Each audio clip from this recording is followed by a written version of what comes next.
और उस हॉस्टल में टोटल 5 रूम थे, मतलब हर रूम में 2-2 स्टूडेंट्स रहती थी।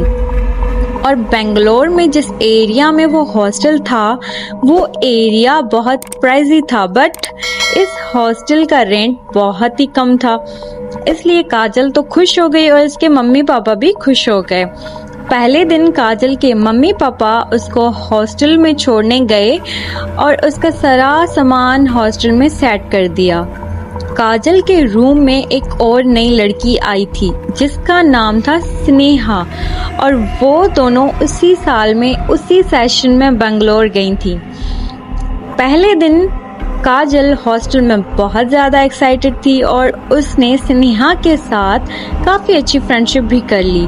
वो दोनों अपने कॉलेज की बातों को लेकर, उस नए एरिया को लेकर बहुत ज़्यादा एक्साइटेड थी कि बात करते करते उन्होंने काफ़ी लेट कर दिया। जब वो डिनर ख़त्म करके सोने गईं तभी ऑलमोस्ट 12 बज गए थे।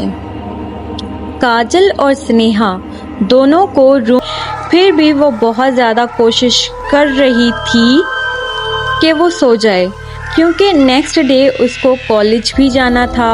काफ़ी देर बेड पे लेटे रहने के बाद फाइनली काजल को नींद आ गई और वो सो गई।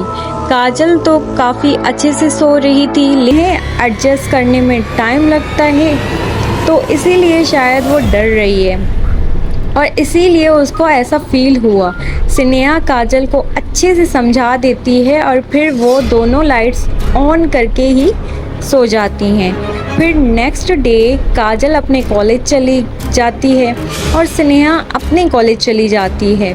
वो दोनों अपने अपने कॉलेज में काफ़ी मज़े करती हैं, नए नए दोस्त बनाती हैं। उस दिन काजल से पहले ही स्नेहा हॉस्टल में वापस आ गई थी। वापस आते ही स्नेहा ने जब रूम ओपन किया तो उसने देखा कि रूम से पानी की आवाज़ आ रही है। तब वो बाथरूम के सामने जाती है और बाथरूम का दरवाज़ा खोल के देखती है कि बाथरूम का नल किसी ने खोल के ही रख दिया है।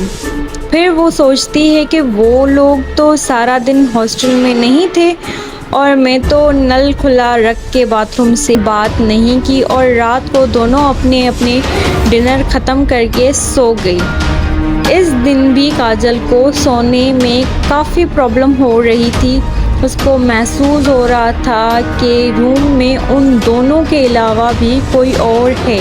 काफ़ी देर बेड पे लेटे रहने के बाद फाइनली काजल को नींद आ गई और उस दिन उसने बहुत ही ज़्यादा भयानक सपना देखा।